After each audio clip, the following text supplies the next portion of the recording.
On the 15th of June 2023, in Parliament, the Treasury Cabinet Secretary Honorable Njuguna Ndung'u outlined President Ruto's ambitious 3.7 trillion budget. But that was just the icing on the cake. The cake itself is still in Parliament in the form of the controversial Finance Bill 2023.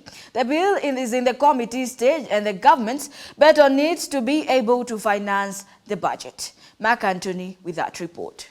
Since he got into office in September 2022, President William Ruto has been vocal about not borrowing to finance the government. President Ruto and his coalition came up with the Finance Bill 2023 that aims to increase taxpayer collection by about 1 trillion Kenya shillings and thence decrease all external borrowings. The bill seeks to amend various laws relating to taxes and duties that seeks to increase government revenue. In a desperate attempt to increase revenue with an ever-increasing government expenditure, the president and his Kenya Kwanza team have been pushing legislators to pass the bill in parliament despite uproar from leaders and Kenyans alike. In the bill, there is a proposal to increase VAT on petroleum products from 8 to 16%, which if passed would consequentially result into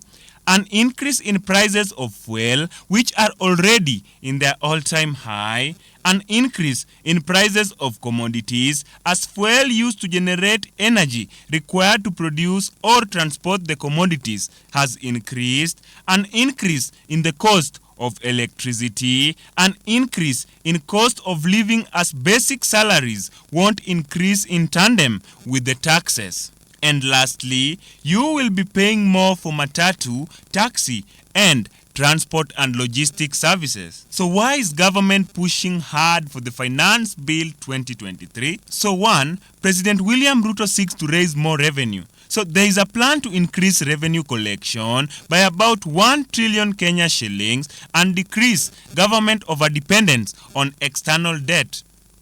Reason number two is the International Monetary Fund playbook. So you see, when almost near debt default, a country might have to negotiate with the IMF to prove that they have enough revenue generating capacity, thence Kenya wanting to increase its tax base. Another reason is that the president has no option but to table the bill to increase revenue, or else there will be a budget deficit due to high cost of servicing Kenyan loans. The last is that President William Ruto wants to deliver on his bottom-up economic agenda.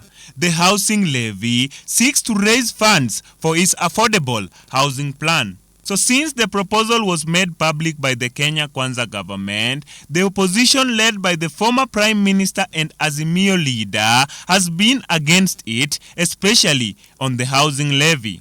The opposition has even held press briefings to debunk on the contents of the finance bill to Kenyans while opposing a lot of the proposed changes. So in the case that this already controversial bill sails through parliament, it is fair to say that Kenyans must be prepared to go through tougher times as a result of the increase in cost of living.